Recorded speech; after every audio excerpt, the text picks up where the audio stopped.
ওসমান হাদি চলে গেলেও রেখে গেছে জীবন্ত একটি রত্ন। এই রত্নের নাম আব্দুল্লাহ আল জাবের। হাদির মতোই তার বজ্রকণ্ঠ, হাদির মতোই তার সাহস।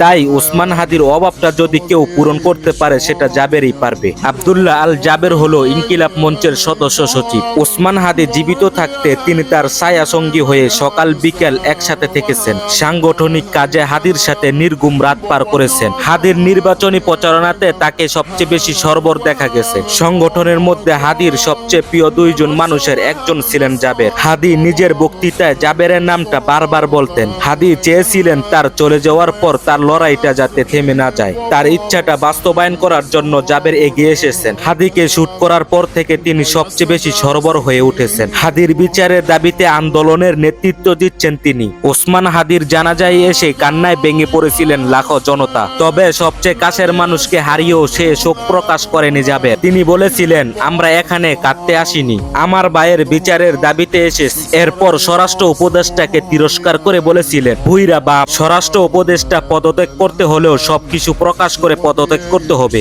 এমন হুঁশিয়ার দিয়েছিলেন জাবের। এছাড়া শাহবাগী অবস্থান কর্মসূচিতে তার স্লোগানে একাত্মতা জানাচ্ছে সকলে। হাদির বিচারের পাশাপাশি সাংগঠনিক কাজকেও তিনি এগিয়ে নিয়ে যাচ্ছেন। ইনকিলাব মঞ্চের সদস্য সচিব হিসাবে তিনি ইতিমধ্যেই নিজের সাংগঠনিক দক্ষতার প্রমাণ দিয়েছেন। অনেকের মতে জাবেরের কণ্ঠস্বর হাদির মতো বজ্রকঠিন এবং মানুষের আবেগ ও যুক্তিকে এক সুতায় গাঁথার ক্ষমতা তার রয়েছে।